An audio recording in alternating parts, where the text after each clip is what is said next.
Hello guys, welcome back to my channel. आज की video में मैं ब्रेकअप सर्विस का एपिसोड 3 एक्सप्लेन करूंगी। एपिसोड 3 की शुरुआत में एक बीएल कपल को दिखाया जाता है जो इंटरव्यू दे रहे होते हैं। इन दोनों का नाम है आइस और मोका। ये दोनों अपने फैंस के सामने ऐसा एक्ट कर रहे हैं जैसे ये दोनों रिलेशन में हैं। रिपोर्टर्स उन दोनों से पूछते हैं, क्या आपका सीरीज तो काफी सक्सेसफुल था, तो इसका कोई सीक्वल क्यों नहीं बना।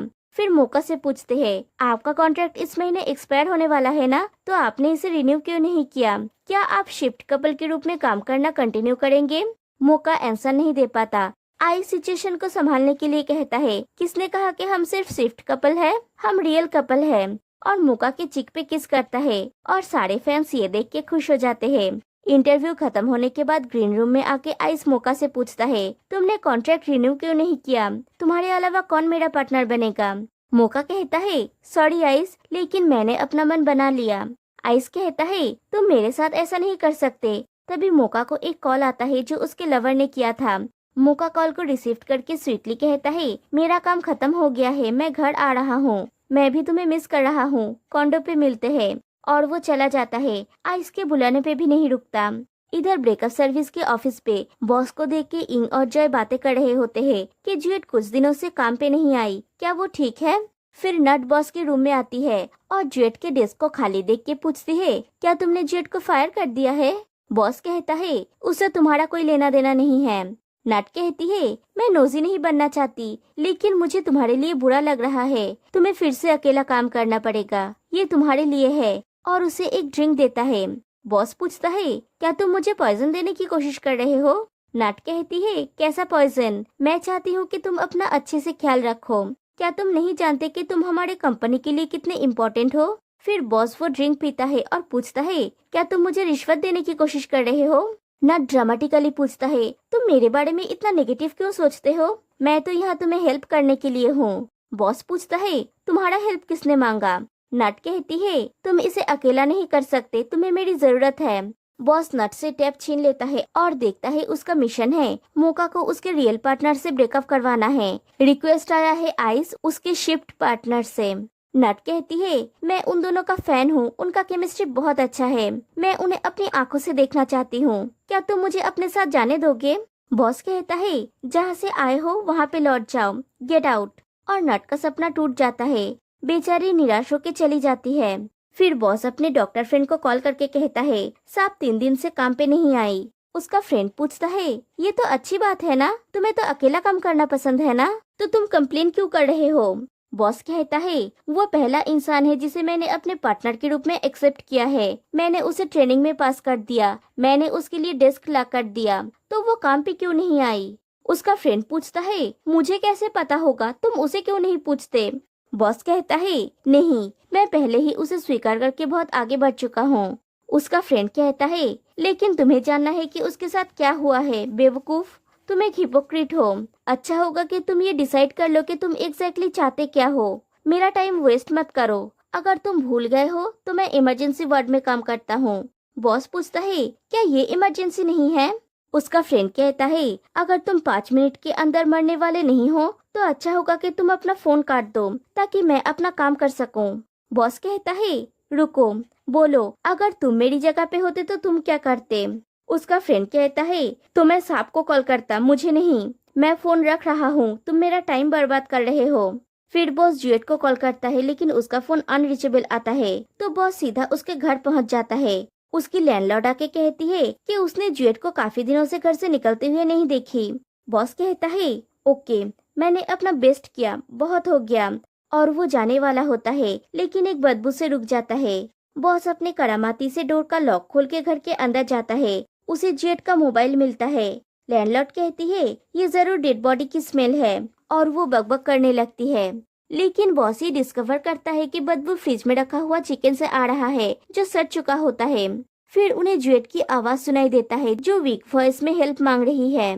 वो दोनों आवाज को फॉलो करते हुए बाथरूम तक पहुंचते हैं और डोर खोल के देखते हैं ज्यूट वहाँ पे पड़ा हुआ है। फिर दिखाया जाता है बॉस को ज्यूट से जो पता चला है वो कुछ इस प्रकार का है। ज्यूट बाथरूम में लॉक हो गई थी क्योंकि डोर का नॉब टूट गया था और उसके साथ उसका फोन भी नहीं था। उसके इलेक्ट्रिसिटी और पानी का लाइन काट दिया गया था, इसलिए फ्रिज में रखा हुआ फ्रेश खाना सड़ गया था। लैंडलॉर्ड कहती है उसने अपना रेंट पे नहीं किया, इसलिए मुझे उसका इलेक्ट्रिसिटी और पानी का लाइन डिस्कनेक्ट करना पड़ा। ज्यूट कहती है मैं 3 दिन से बाथरूम में बंद था तो मैं तुम्हारा रेंट कैसे चुकाता। मैं लकी था कि वहाँ मेरे पास पीने के लिए पानी तो था, नहीं तो मैं मर ही जाती। बॉस कोमोड की तरफ देखने लगता है और वो क्या सोच रहा है वो ज्यूट समझ जाती है और वो कहती है मेरे पास पानी का बकेट था, कुछ भी मत सोचो। फिर लैंडलॉर्ड से कहती है अगर मैं मर जाती तो वो तुम्हारी गलती होती, काफी दिनों से डोरनॉब टूटा हुआ था, तुमने इसे ठीक क्यों नहीं करवाया। लैंडलॉर्ड कहती है तुम हमेशा भाड़ा देर से देती हो, इसलिए मैंने रिपेयर करने में देर किया। दोनों में झगड़ा शुरू हो जाता है। बॉस एक चेयर लेके बैठने जाता है तो चेयर टूट के वो गिर जाता है। ज्यूट कहती है देखा चेयर भी टूटा हुआ है। फिर दिखा जाता है बॉस उसे अपने कॉन्डो में ले जाता है। ज्यूट को वो घर इतना पसंद आता है कि वो जाके सोफे पे लेट जाती है। फिर वो पूरे घर को देखती है और देख के उछलने लगती है। बॉस कहता है मैंने इसे एक इन्वेस्टमेंट के रूप में खरीदा है, मैं कभी कभी यहाँ पे आता हूँ। ज्यूट बॉस को थैंक यू कहती है उसे वहाँ पे रहने देने के लिए। बॉस पूछता है किसने तुम्हें यहाँ पे रहने दिया, मैंने तुम्हें यहाँ काम करने के लिए लाया हूँ। तुम्हारा टारगेट हॉलवे के नीचे वाले रूम में रहता है, जब तुम्हारा काम पूरा हो जाएगा तुम अपने पुराने अपार्टमेंट में वापस लौट जाओगी। ज्यूट कहती है लेकिन मुझे ये घर बहुत पसंद है और बॉस से पूछती है क्या मैं इस घर का रेंट दे सकती हूँ प्लीज। बॉस कहता है तुम इसे अफोर्ड नहीं कर सकते। ज्यूट पूछती है अगर मैं सक्सेसफुली इस काम को पूरा कर सकूं तो क्या तुम रेंट में थोड़ा डिस्काउंट दोगे प्लीज। बॉस कहता है जाओ अपना काम करो। ज्यूट अपना काम स्टार्ट कर देती है। वो मौका के ऊपर नजर रख रही है। वो बॉस को मैसेज करती है कि हमारा टारगेट अपने रूम से निकल रहा है, मैं माहौल को गर्म करने के लिए उसकी फोटोज तुम्हें भेजूंगा। बॉस मैसेज करता है जो प्रॉमिस किया है उसे पूरा करो फिर बात करेंगे। ज्यूट पूछती है मुझे अपना कॉन्डो किराए पे देने की बात करोगे है ना। बॉस कहता है जाओ अपना काम करो। ज्यूट वहाँ के सारे फर्नीचर से कहती है मैं बॉस को तुम्हारे साथ रहने देने के लिए मना लूंगा, और फिर वो अपने काम पे लग जाती है। जैसे ही मौका लिफ्ट में एंटर करता है ज्यूट एक सेक्सी लुक के साथ हाथ में लॉन्ड्री का बास्केट लेकर लिफ्ट में एंटर करती है। वो जानबूझकर अपना इनर गारमेंट्स नीचे गिरा देती है और मौका से पूछती है मेरे हाथ भरे हुए हैं, क्या आप मेरे लिए ये उठा सकते हैं। मौका कहता है मैं आपके लिए बास्केट पकड़ता हूँ और बास्केट ले लेता है। ज्यूट अपना सामान उठाती है और स्वीटली मौका से पूछती है क्या आप मौका है friend who is your friend series से। मौका हाँ कहता है। ज्यूट कहती है मैंने तो हर एक एपिसोड्स देखा है, मैं आपका फैन हूँ, क्या मैं आपके साथ एक पिक्चर ले सकती हूँ। और उसके आंसर का इंतजार ना करते हुए उसे चिपक के फोटो क्लिक करने लगती है। और जब लिफ्ट ग्राउंड फ्लोर में आके खुलती है उसके सामने अपार्टमेंट का मैनेजर मेट खड़ा हुआ होता है। सारे कपड़े नीचे बिखरे पड़े होते हैं और ज्यूट मौका के बहुत क्लोज होती है। मेट बॉस को बुला के सीसीटीवी का फुटेज दिखाता है। बॉस कहता है मैं अपनी बहन की तरफ से माफी मांगना चाहता हूँ, जब वो मौका से मिली बहुत एक्साइटेड हो गई थी। ज्यूट भी माफी मांगती है। मौका कहता है इट्स ओके, मैं समझता हूँ मेरे फैंस कैसे फील करते हैं, उनका एक्साइटेड हो जाना नॉर्मल बात है, प्लीज मुझे सपोर्ट करना कंटिन्यू कीजिएगा। मेट कहता है आप उन्हें सपोर्ट कर सकते हैं, लेकिन अगर आपने उन्हें फिर से स्टॉक किया तो मुझे पुलिस को रिपोर्ट करना होगा। मौका खुद को एक्सक्यूज करके वहाँ से चला जाता है। मेट कहता है लिफ्ट में गड़बड़ करने के लिए आपको 500 बार फाइन देना होगा और अपना क्यूआर बढ़ा देता है। बॉस को पे करना पड़ता है। मेट कहता है किसी को भी अपने रूम में रहने देना आपका राइट है, लेकिन प्लीज इस बात का ख्याल रखें कि वो बाकी रेसिडेंट्स को हरास ना करे। क्या आप श्योर है कि ये आपकी सिस्टर है। ज्यूट हाँ कहती है। मेट कहता है मैं आपका विश्वास कर रहा हूँ, लेकिन मैं आपको कहना चाहता हूँ कि आप ज्यादा आवाज ना करें। ज्यूट बॉस की तरफ देखती है क्योंकि उसे कुछ समझ में नहीं आता।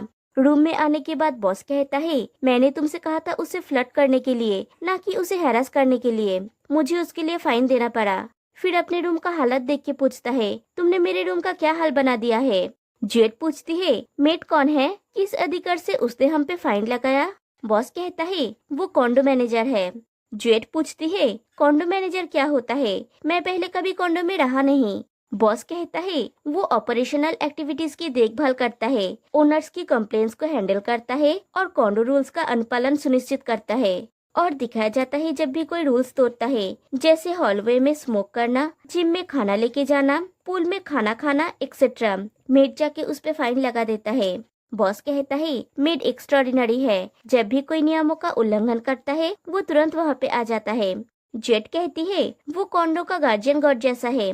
बॉस कहता है अब तुम उसकी नजर में हो, वो तुम्हें कभी भी मोका के पास जाने नहीं देगा, अब तुम यूजलेस हो गए हो। जेट कहती है प्लीज मुझे घर से बाहर मत निकालो, मुझे लगता है मेरे पास एक और रास्ता है। उसके बाद जेट मोका के रूम के डोर पे जाके नॉक करता है तो एक लड़की डोर ओपन करती है। जेट चालाकी से उसके साथ दोस्ती कर लेती है। उस लड़की की नाम है कोरमाई। फिर जेट कोरमाई से पूछती है क्या वो अकेली रहती है। कोरमाई कहती है कि वो अपने बॉयफ्रेंड के साथ रहती है। तो जेट को यकीन हो जाता है कि मोका उसका बॉयफ्रेंड है। जेट उससे कहती है सुबह जब वो लॉन्ड्री में जा रही थी तब एलिवेटर पे वो उसके बॉयफ्रेंड से मिली थी, वो बहुत हैंडसम है। कोरमाई कहती है तुम्हारा बॉयफ्रेंड भी बहुत हैंडसम है। जेट कहती है वो मेरा बॉयफ्रेंड नहीं है, मेरा भाई है। कोरमाई कहती है मैं तुम्हें कुछ बताती हूँ, पिछली लड़की भी बोल रही थी कि वो उसकी सिस्टर है। और दिखाया जाता है बॉस रोज अलग अलग लड़कियों को अपने कॉन्डो में लाता है। जेट कहती है अब मुझे समझ में आया मेड हमें चिल्लाने के बारे में वार्न क्यों कर रहा था। कोरमाई पूछती है तो क्या तुम उसे अपना बॉयफ्रेंड मान रही हो। जेट कहती है उसने मुझे यहाँ पे रहने दिया, लेकिन उसने मुझे ये कभी कहा नहीं कि मैं उसकी कौन लगती हूँ। मुझे नहीं पता कि वो मेरे पीछे क्या कर रहा है, पुरुषों पर भरोसा नहीं किया जा सकता। फिर कहती है मैं तुम्हें कुछ बताती हूँ, जब मैं सुबह तुम्हारी बॉयफ्रेंड से मिली वो था जिसने मेरे साथ बात करना शुरू किया। उसने मुझसे कहा कि वो सिंगल है और अकेला रहता है, और ऐसे कोरमाई के मन में शक की बीज बो देती है। और जैसे ही उसका बॉयफ्रेंड आके उसे पुकारता है कोरमाई जाके उसे मारने लगती है। लेकिन फिर जेट देखती है कि वो तो मोका नहीं है। कोरमाई का बॉयफ्रेंड भी हैरान हो जाता है और पूछता है तुम मुझे मार क्यों रही हो। उन दोनों में झगड़ा हो रहा होता है। तभी मेड आके कॉमन एरिया में शोर करने के लिए उन पर फाइन लगा देता है। मेड अपना फाइन लेके चले जाने के बाद जेट उन दोनों से माफी मांगती है और कहती है उसे लगा कि कोरमाई मोका की गर्लफ्रेंड है। कोरमाई का बॉयफ्रेंड कहता है वो सिर्फ मोका का रूम क्लीन करने का पार्ट टाइम जॉब करती है। कोरमाई कहती है मोका अकेला रहता है। जेट उसके लवर के बारे में पूछता है तो वो दोनों सोचते हैं वो आइस उसके शिफ्ट पार्टनर के बारे में पूछ रहा है। कोरमाई कहती है वो कभी यहाँ पे नहीं आया, वो जब भी मोका के रूम में क्लीन करने गई उसने कभी किसी को नहीं देखा, उसने सिर्फ मेड को मोका के रूम में देखा है। जेट पूछती है मेड वहाँ पे क्यों था। कोरमाई कहती है मोका अपने काम में बिजी रहता है, उसे कॉन्डो का टेक केयर करने का टाइम नहीं मिलता, मेड उसे हेल्प करता है इसका टेक केयर करने के लिए। कोरमाई का बॉयफ्रेंड कहता है हालांकि वो स्ट्रिक्ट है लेकिन वो निवासियों का अच्छा देखभाल करता है। इसके बाद पूरा इन्वेस्टिगेशन करने के बाद जेट बॉस को रिपोर्ट देती है कि दूर से मेड और मोका को देख के हम सोच सकते हैं कि वो कॉन्डो मैनेजर और निवासी है, लेकिन एक्चुअल में वो दोनों डेट कर रहे हैं। और दिखाया जाता है कैसे दोनों हर जगह आंखों ही आंखों में और मैसेजेस के जरिए बात करते हैं। जेट कहती है भले ही वो एक दूसरे से बहुत प्यार करते हैं फिर भी उन्हें इसे सीक्रेट रखने की जरूरत है, क्योंकि मोका एक बीएल एक्टर है जिसका एक शिफ्ट पार्टनर है, वो बहुत फेमस है, वो किसी को ये बता नहीं सकता कि उसका एक बॉयफ्रेंड है। बॉस पूछता है वे बाकी रेसिडेंट से ये कैसे छुपाते हैं। जेट पूछती है जब कोई व्यक्ति कॉन्डो के नियमों का उल्लंघन करता है तो क्या उनमें से किसी ने फाइन लेने से पहले मेड को देखा है। बॉस ना कहता है और दिखाया जाता है घर पहुंचते हुए मोका मेड को मैसेज कर देता है और मेड सीसीटीवी से अपार्टमेंट का हर एक कोना देख लेता है। जेट कहती है क्योंकि वो कॉन्डो मैनेजर है वो कॉन्डो में कहीं भी जा सकता है, कोई भी उसे संदेह नहीं करता, लेकिन अपने सीक्रेट की सेफ्टी के लिए वो उस रास्ते का यूज करता है जो आमतौर पर कोई यूज नहीं करता। उसे पूरी तरह से इस बात की जानकारी है कि उसे कैसे छिपते छिपाते अपने टारगेट तक पहुंचना है, लेकिन वो मेरी नजर से नहीं बच सका। तभी नट कहती है और बोलो। बॉस पूछता है तुम यहाँ क्या कर रही हो। नट कहती है मैं तो यहाँ तुम्हारी मिशन का प्रोग्रेस चेक करने के लिए हूँ। फिर जेट से कहती है तुम अपना ब्रीफिंग जारी रखो। जेट कहती है कंक्लूजन ये है मोका डेट कर रहा है मेड कॉन्डो मैनेजर को। फिर बॉस से पूछती है क्या उसने अच्छा काम किया। बॉस कहता है नॉट बैड। जेट पूछने जाती है क्या तुम मुझे किराए पे। बॉस उसकी बात को काटते हुए कहता है तुम अब वहाँ से जा सकते हो। जेट कारण पूछती है तो बॉस कहता है मुझे अब इस मिशन के लिए कोई लड़की की जरूरत नहीं है, और उन दोनों को रूम से निकाल देता है। फिर बॉस अपने कॉन्डो में जाके मैनेजर से ये कंप्लेन करता है कि उसके रूम का पाइप टूट गया है। मेड कहता है कि वो 20 मिनट में प्लम्बर को भेज रहा है। बॉस कहता है कि 20 मिनट बहुत लेट हो जाएगा, मेरा रूम पूरा बह जाएगा। मेड कहता है लेकिन प्लम्बर अभी बिजी है। बॉस कहता है अगर प्लम्बर बिजी है तो आप फिक्स कर दीजिए। मेड सच में खुद ही आ जाता है। बॉस पूरा भीगा हुआ होता है और वो बहुत हॉट लग रहा है। बॉस ने कैमरा भी फिट करके रखा है। मेड पाइप ठीक करते हुए कहता है आपका शर्ट पूरा भीगा हुआ है, आप इसे बदल क्यों नहीं लेते। बॉस कहता है मुझे अच्छा लग रहा है ठंडा ठंडा, लेकिन आपको क्यों पसीना आ रहा है? मेट कहता है कुछ नहीं। फिर कहता है मैं प्लम्बर को कॉल करता हूँ। वो उठ के जाने लगता है, लेकिन बॉस उसके पैर में अपना पैर फंसा देता है। इससे वो गिर जाता है और बॉस जानबूझकर उसके ऊपर गिरता है। बॉस कहता है मैंने देखा है आप मेरी तरफ देखते रहते हैं। मेट पूछता है पागल हो क्या, मैं ऐसा क्यों करूँगा? मुझे आप जैसे परेशान करने वाले निवासी में कोई दिलचस्पी नहीं है। बॉस कहता है मुझे आमतौर पर सिर्फ लड़कियों में इंटरेस्ट है, लेकिन तुम पहले मर्द हो जिसपे मुझे इंटरेस्ट है। और वो किस करने के लिए आगे बढ़ने लगता है, और तभी वहाँ पे जेड मोका को लेके पहुँच जाती है। जेड नाटक करने लगती है कि पी बॉस आप कॉन्डो मैनेजर के साथ हुकअप कर रहे हैं, आप मेरे साथ ऐसा कैसे कर सकते हैं? मोका मेट से पूछता है तुम मुझे चीट कर रहे हो? वो दोनों उठ जाते हैं और मेट कहता है जैसा तुम सोच रहे हो ऐसा कुछ नहीं है। जेट पास से कहती है ये एग्जैक्टली वैसा ही है जैसा तुम सोच रहे हो मोका, तुम्हारा बॉयफ्रेंड मेरे बॉयफ्रेंड के साथ मिलकर तुम्हें चीट कर रहा है। बॉस पूछता है कौन तुम्हारा बॉयफ्रेंड है? जेट कहती है तुम उसके प्यार में इतना गिर चुके हो कि तुम्हें यह भी याद नहीं है कि मैं तुम्हारी गर्लफ्रेंड हूँ, और रोने का नाटक करती है। मेट जाके मोका को समझाता है कि ऐसा कुछ नहीं है जैसा तुम समझ रहे हो, उसकी बात मत सुनो, मैं गिर गया था। जेट पास से कहती है तुमने अपनी आंखों से देखा है? मेट कहता है हमारे रूम में जाके बात करते हैं। कुरमई और उसकी बॉयफ्रेंड चुपके से उन लोगों की बातें सुनते हैं और ये समझने की कोशिश करते हैं कि कौन किसका बॉयफ्रेंड है। फिर दिखाया जाता है बॉस जेट को अपने कॉन्डो से निकालने की कोशिश करता है। जेट कहती है मैंने उनका ब्रेकअप करवा दिया, तुम्हें मुझे यहाँ पे रहने देना होगा। बॉस पूछता है मैं कब इस बात के लिए राजी हुआ, तुमने खुद ही ये सोच लिया। जेट बॉस को एक लात मारती है। बॉस कहता है इस मिशन के बाद मैं तुम्हें इस सोफे के साथ खिड़की से नीचे फेंक दूंगा। ये कह के बॉस वहाँ से चला जाता है। फिर डोर पे नॉक होता है। जेट डोर ओपन करता है तो मेड होता है। मेड जेट से कहता है मेरे और तुम्हारे बॉयफ्रेंड के बीच कुछ नहीं चल रहा है, वो एक एक्सीडेंट था। जेट रोने का नाटक करती है और कहती है बहुत लेट हो गया है, हमारा ऑलरेडी ब्रेकअप हो गया है। मेट कहता है लेकिन मोका और मेरे बीच सब कुछ ठीक हो गया है। जेट पूछती है क्या आप दोनों का ब्रेकअप नहीं हुआ? मेट कहता है नहीं, मोका मेरे ऊपर ज्यादा देर गुस्सा नहीं रह सकता, वो मुझसे बहुत प्यार करता है। क्योंकि तुम्हें ऑलरेडी हमारे रिलेशनशिप के बारे में पता है, इसलिए मैं बता रहा हूँ। मोका और बीएल सीरीज नहीं करेगा क्योंकि अब वो हमारे रिश्ते को पब्लिक करना चाहता है। और जेड इस बात के लिए रोने लगती है कि उनका ब्रेकअप नहीं हुआ तो उसके हाथ से ये घर चला जाएगा। बॉस को जब ये बात पता चलता है वो जेड से कहता है तुम यूजलेस हो, कुछ भी करके मोका को प्रेस कॉन्फ्रेंस अटेंड करने से रोको और मेरे लिए फोटोज रेडी करो, बाकी मैं संभाल लूंगा। जेड फोटोज एक लॉन्ड्री बास्केट में डाल के लेके जाती है और मोका को धक्का देती है ताकि वो उसकी कार की चाबी चुरा सके जैसा बॉस ने किया था। लेकिन सिर्फ धक्का देने से चाबी थोड़ी ना मिल सकती है। वो मोका को बार बार धक्का देती है तो मोका पूछता है तुम क्या कर रही हो? जेड उसे फिर से धक्का देती है तो चाबी गिर जाती है। जेड चाबी लेके भागने जाती है तो मेड आके उसे पकड़ लेता है और उससे चाबी ले लेता है। जेड बहाना बनाती है कि मैं नहीं चाहती कि मोका बीएल सीरीज करना छोड़ दे, मैं हमेशा उसका सीरीज देखना चाहती हूँ, और रोने लगती है। मेड मोका को कार की चाबी देता है और इस मौके का फायदा उठा के जेड फोटोज का एनवेलप झाड़ में छुपे हुए नट को दे देती है। मोका चाबी लेके चला जाता है और मेड जेड को लेके अंदर चला जाता है। और प्लान ए फेल होने के बाद अब वो लोग प्लान बी को फॉलो करेंगे। ग्रीन रूम में मोका और आइस का मेकअप चल रहा होता है और आइस का मेकअप कर रही है नट। वो आइस को अपसेट देख के पूछती है क्या हुआ, क्या किसी ने तुम्हें अपसेट किया? तभी डायरेक्टर आके मोका को अपने साथ लेके जाता है कुछ बात करने के लिए, और दिखाया जाता है कि मोका का मेकअप कर रहा था बॉस। आइस कहता है मुझे ब्रेकअप ऐप पे विश्वास नहीं करना चाहिए था। वो बोलते हैं कि वो लोगों का ब्रेकअप करवा सकते हैं, लेकिन ये पूरा स्कैम है। बॉस उसके मुंह पे पाउडर लगा देता है और कहता है अगर तुम पाउडर नहीं खाना चाहते हो तो अपना मुंह बंद रखो। दूसरी तरफ डायरेक्टर मोका को वो एनवेलप देके कहता है किसी ने मुझे ये भेजा है, उसमें मोका और मेड की फोटोज होता है। डायरेक्टर कहता है अगर ये फोटोज लीक हो गए तो इसका हमारे मूवी पे इफेक्ट पड़ेगा, मैं प्रेस से क्या कहूँगा।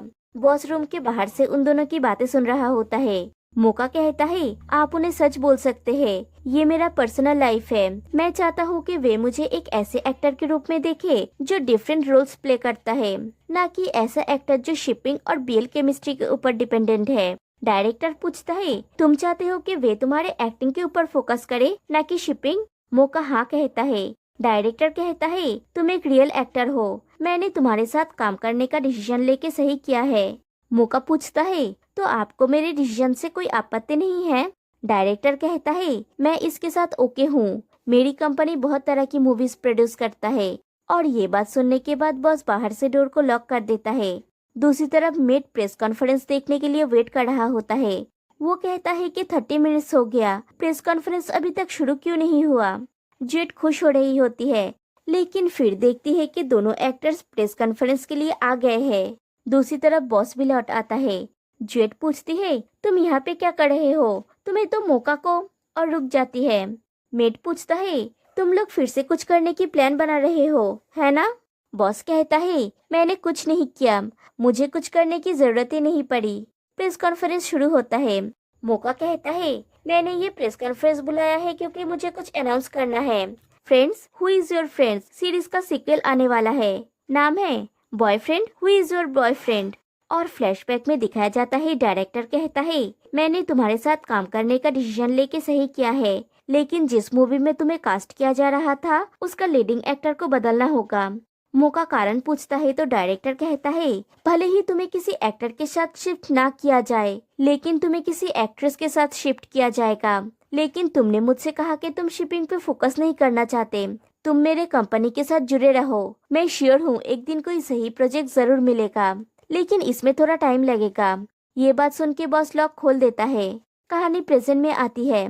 मौका कहता है कि उसने कॉन्ट्रैक्ट रिन्यू करवा लिया है और वो अपनी बॉयफ्रेंड को छोड़ के कहाँ जाएगा। ये सब देख के मेट उदास हो जाता है।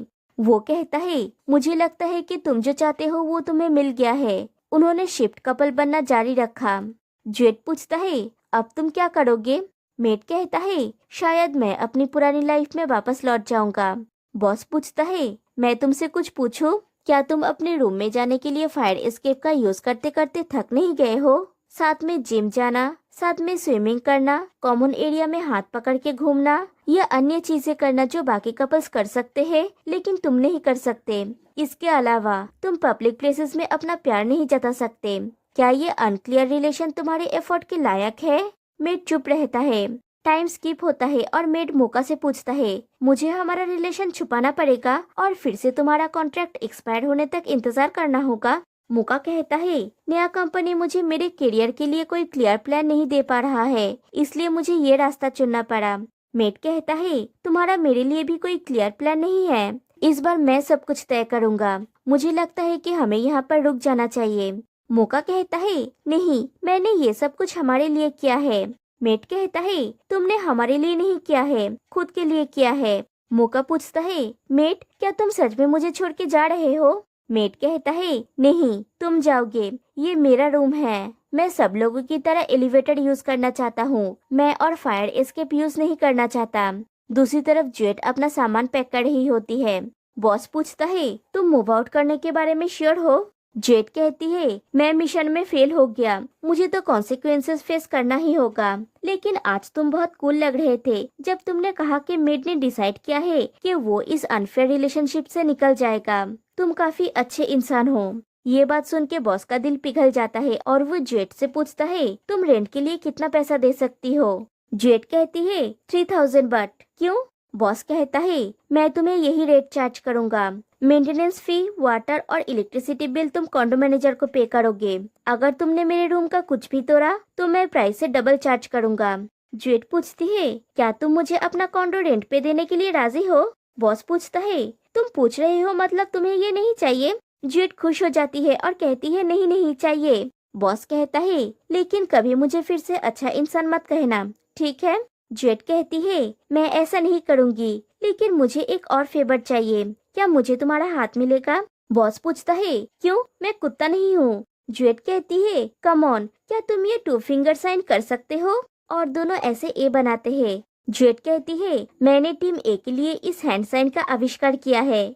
बॉस पूछता है, क्या मैंने तुमसे ये करने के लिए पूछा? जेट कहती है, मैं तुम्हें रीपे करने के लिए कुछ करना चाहती थी। जब हम अपना काम खत्म करेंगे तब हम ये हैंड साइन कर सकते हैं। बॉस पूछता है, क्या तुम्हें की कार्ड चाहिए? जेट कहती है, हाँ, और वो अपने हाथ में पकड़ा हुआ सामान गिरा के वो की लेती है और सामान बॉस के पैर के ऊपर गिरता है।